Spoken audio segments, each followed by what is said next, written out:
se expuso una serie de evidencia de quiénes están realmente detrás de esta convocatoria. Como parte de la evidencia, citaron las investigaciones y eso, la verdad, creo que es muestra de que estamos haciendo algo bastante bien, honestamente. ¿En qué sentido? Miren, aquí tan solo se convocó la conferencia y la manifestación de la famosa generación Z.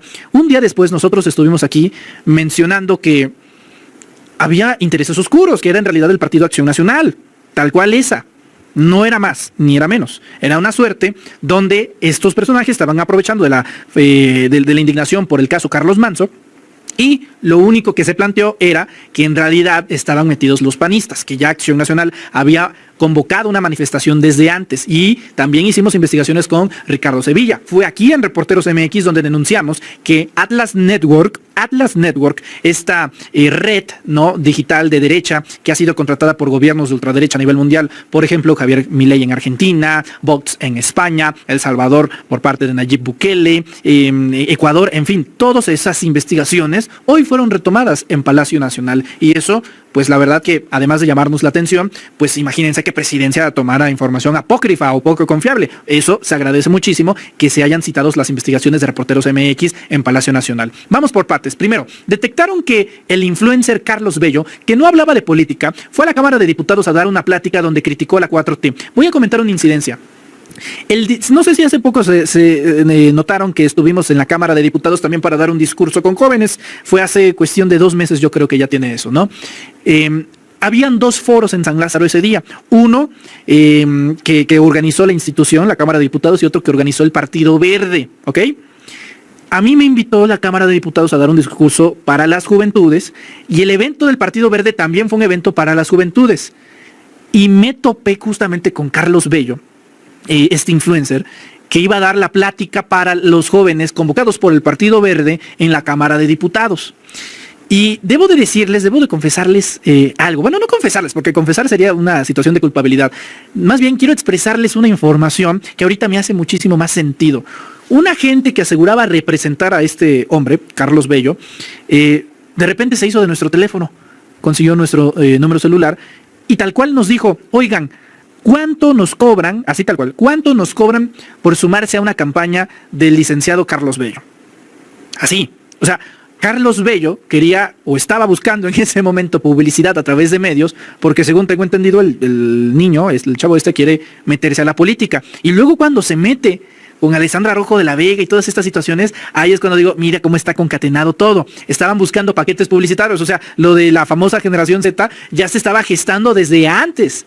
Nada más estaban buscando un pretexto. Bueno, también está, desde luego, que Ricardo Salinas Pliego compartió en redes la intervención de este influencer. Luego, el 12 de octubre, Carlos Bello dijo que convocaría una manifestación sin dar mayores detalles. Por otro lado, se fueron al origen de la cuenta. Como aquí detalló nuestra colaboradora, Sofía Otero, la cuenta de Generación Z México en X permaneció inactiva por más de un año. Antes de ser renovada, compartía tweets respaldando a la oposición intervencionista de ultraderecha en Venezuela. Además, se denunció que en su cuenta de Instagram tenía un enlace que te llevaba a firmar una iniciativa de la Marea Rosa impulsada por Claudio X González. En la conferencia también se expusieron varios perfiles de panistas y priistas que respaldaron la marcha. Alessandra Rojo de la Vega, alcaldesa de la Cuauhtémoc, que precisamente tuvo a Carlos Bello en su podcast; Exxon Andrade, ex candidato a concejal del PRI; Arturo Villegas y Emilio Vallejo, influencers del PAN; y Enrique Mireles y Miguel de Samaniego, voceros oficiales de Acción Nacional. Además de, evidentemente, Ricardo Salinas Pliego. Pero el tema es mucho más turbio, porque Infodemia detectó que en las 359 cuentas analizadas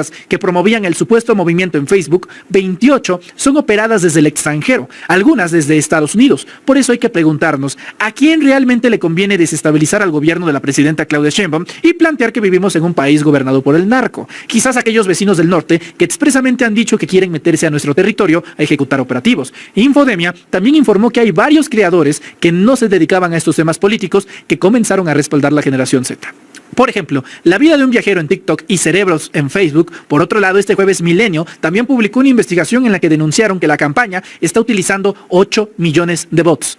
8 millones de bots, o sea, cuentas falsas que son compradas. De acuerdo a cálculos de Infodemia, la campaña costó aproximadamente 90 millones de pesos. Después de que se expuso toda esta información, salieron las figuras de la oposición en nado sincronizado. Por ejemplo, Denise Dresser acusó que la presidenta no es demócrata por permitir que se dieran a conocer todos estos hechos. Dijo que la ciudadanía tiene derecho a protestar, misma cosa que la presidenta ha repetido una y otra vez.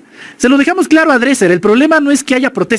El problema es la deshonestidad intelectual y los intereses de fondo. Otra que reclamó fue Margarita Zavala, que gracias a Dios lo tuvo que escribir, porque de lo contrario, fíjate que hablarlo iba a ser bastante terrible. Ella escribió, y cito: no pueden encontrar quién mató a la persona que asesinó a Carlos Manso, pero se ponen a investigar quién ha convocado la marcha del 15. A ver, señora Zavala, su esposo, su marido, a todas luces, era un narcotraficante. Y aún así, siente que tiene la posición o la postura moral para insertarse en el debate político. Es usted ridícula. El tuit de Margarita Zavala ni siquiera tiene sentido, porque sí se tiene identificado al asesino de Carlos Manso. Fue Manuel Ubaldo Vidales, de 17 años, abatido tras el asesinato. Cualquier persona mínimamente informada de la coyuntura nacional sabría esto. Pero ¿quién sabe en qué país vive la primera dama? Yo se lo voy a decir, vive en la República de Twitter, al igual que vive Calderón, al igual que vive Fox, al igual que vive toda la oposición. La República de Twitter, no más que un país de maravillas y cuentos en donde se cree que los likes se traducen en votos.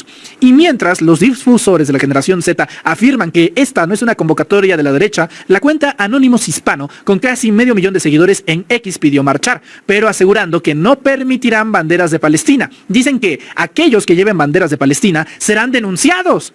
¿A quién? ¿Ante la fiscalía? ¿Ante la policía de la RAE? ¿Ante quién? O sea, ¿cómo por qué llevar una bandera de Palestina a una marcha que se supone es de jóvenes? ¿Sería un delito o una falta a la moral? ¿Quién sabe?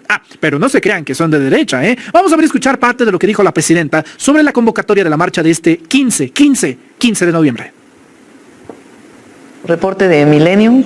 Impulsan 8 millones de votos la marcha del 15. Las manifestaciones en nuestro país son libres. Nosotros estamos de acuerdo con la libertad de expresión, la libertad de manifestación. Si hay jóvenes que tienen demandas, que me parece muy bien que se manifieste. Ahora, el asunto aquí es quién está promoviendo la manifestación. A lo mejor hay personas que vieron en las redes y se suman porque a lo mejor no están de acuerdo con nosotros, jóvenes. Pero es muy importante que se conozca cómo se construyó la convocatoria a esta movilización y quiénes han ido promoviendo esta movilización, para que no utilicen a nadie. Pues podrá haber personas, y este es un país libre, democrático, que no estén de acuerdo con nosotros, o jóvenes que tengan alguna demanda, o también que puedan tener una opinión distinta. A nosotros nos corresponde informar todos los apoyos que hemos dado a los jóvenes, cómo hoy los jóvenes tienen una beca en preparatoria, cómo tienen más opciones para ir a la escuela, cómo está Jóvenes Construyendo el Futuro, y cómo vamos a seguir apoyando a todas las jóvenes y jóvenes de nuestro país. Pero de que alguien está impulsando, con las pruebas que da Infodemia, esta movilización, y muchos no tienen nada que ver con la generación Z, nada que ver, sino más bien es un impulso promovido incluso desde el extranjero en contra del gobierno. Entonces es muy importante que se conozca esta información, y qué bueno que Milenio saca 8 millones de bots. ¿Qué quieren decir los bots? Comprados, es dinero de cuentas falsas que impulsan una conversación para ver si promueven una conversación más orgánica o de personas reales. 8 millones, imagínense, 90 millones de pesos entre octubre y lo que va de noviembre para impulsar una campaña en redes sociales. El deudor fiscal Ricardo Salinas Pliego ahora sí está en el hoyo. Desde este miércoles presumió que andaba con el presidente de El Salvador, el dictador ultraderechista Nayib Bukele. Quizás anda viendo dónde le dan asilo político o refugio o casa o posada. Consciente de que este jueves la Suprema Corte de Justicia deliberaría las resoluciones sobre parte de su millonaria deuda al fisco, pues justamente, pasado el mediodía, las y los ministros votaron en unanimidad, esto quiere decir todas y todos de manera simultánea, para rechazar los recursos interpuestos por el deudor. De esta manera se formaliza el fin de alguna de sus disputas que, aunque no lo crea, duraron años, por lo que se le obliga a partir de este momento a pagar 33.300 millones de pesos que le debe al erario mexicano. Reitero, todas y todos votaron a favor del proyecto. Para peor, para Ricardo Salinas Pliego, siguen sus problemas. Ya no solamente es una situación en México, sino también, como lo hemos platicado en diversas ocasiones, en Estados Unidos.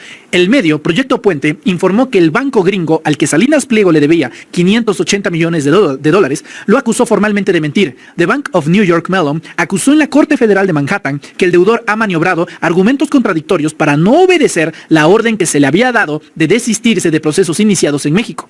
El banco busca que un juez declare a Salinas Pliego en desacato y le imponga sanciones. Pero Salinas Pliego no solo anda hasta el cuello de deudas. Ayer se informó que 2 de sus casinos, Betano y Bet365, están siendo investigados por lavado de dinero y ahora ya dejaron de operar, están bloqueados y ya no están en curso. Encima de esto, el gobierno de Estados Unidos denunció que hay varios casinos mexicanos que están ligados al narcotráfico, aunque en esto específicamente no nombraron a los casinos del deudor. La presidenta Claudia Sheinbaum enfatizó que trabajan en investigaciones conjuntas con autoridades estadounidenses. Esta mañana la presidenta reiteró que los casos contra Salinas Pliego son jurídicos y se arrastran de sexenios pasados, a pesar de que el dueño de Televisión Azteca intente victimizarse. Vamos a ver, escuchar parte de lo que dijo la presidenta Claudia Sheinbaum y también un fragmento de la sesión del día de hoy de la Suprema Corte que finalmente le dio sentencia a Salinas Pliego. Recuerden que fue un caso de litigio durante 15 años. Creo que son varios casos, no es solo un caso. Son varios casos de litigio de mucho tiempo con muchos amparos y amparos y amparos. Ministros de la Corte que guardaron en un cajón el caso para que no se discutiera. Si no se hubiera hecho público, pues entonces quién sabe qué hubiera pasado en su momento. Porque ahora hay una especie de victimización. Me están persiguiendo. Pues no, pues es un asunto legal que se ha litigado por mucho tiempo y que se mantuvo en ese litigio y que ahora pues está en manos de la Corte. Señor Mr. Díaz Guerra. A favor del proyecto. Señor Mr. Espinosa Betanzos. A favor. Señor Mr. Ríos González. A favor. Señor Mr. Esquivel Moza. Con el proyecto. Señor Mr. Bates Guadarrama. A favor. Señor Mr. Fiscal. A favor. Señor Mr. Figueroa Mejía. A favor. Señor Mr. Guerrero García. A favor. Señor Mr. Presidente Aguilar Ortiz. A favor del proyecto con los ajustes que va a hacer el ministro ponente. Señor Mr. Presidente, le permito informar de que existe unanimidad de votos a favor de la propuesta del proyecto. Gracias, secretario. En consecuencia, se tiene por resuelto el recurso de reclamación 544/2024 en los términos de esta sesión pública. Me gustaría rápidamente comentarles cómo lo está editorializando Milenio. La Suprema Corte de Justicia de la Nación dejó firmes las sentencias que obligan a TV Azteca y Grupo Electra, empresas de Ricardo Salinas, a pagar más de 48,000 millones de pesos a la Secretaría de Hacienda por 7 créditos fiscales. El fallo del Pleno determinó que los amparos de las compañías no debieron admitirse, por lo que se mantienen las resoluciones del SAT, el Sistema de Administración Tributaria, sobre adeudos de ISR, recargos y multas de los ejercicios de, ahí les van los años.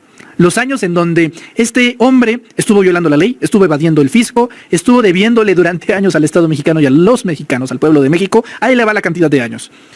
2008, 2009, 2010, 2011, 2012 y 2013. Tras la decisión, Grupo Salinas calificó el día como el día negro para la justicia en México, acusando que la Corte actuó por consigna y anunció que seguirá la batalla en tribunales nacionales e internacionales. Lo que no es saber de leyes, ¿eh? O sea, nacionalmente ya no pueden hacer nada al respecto. Es la Suprema Corte Suprema, no hay nada más arriba de las y los ministros. Es la Suprema Corte. En México ya no hay nada más arriba en materia de justicia, en materia de apelaciones para Ricardo Salinas Pliego. Por él y por mí, y la verdad yo creo que hablo a mayoría del chat, por quien sea, puede el señor si quiere denunciar en La Haya, en Ámsterdam, en Rotterdam, en Burkina Faso, en Timbuktu, en Ghana, en Somalia, en París, en donde quieren, guste y mande. Pero en el Estado mexicano, en el que, qué curioso, ya no les gustó el Estado de Derecho. Ya no les gustó el Estado de Derecho. Ahora, tengo una idea revolucionaria, amigas y amigos. Escuchen esto, ustedes no están para saberlo, pero yo sí estoy para contarlo. ¿No sería acaso poético? ¿No sería acaso una acaricia para el alma el hecho de que se le planteara al gobierno, al SAT, de decirle a Salinas Pliego, no se preocupe, señor Salinas, ¿qué le parece, don Ricardo Salinas Pliego, que paguen abonos chiquitos? O sea, estos primeros 48,000 millones de pesos, que los paguen abonos chiquitos. Eso sí, con intereses.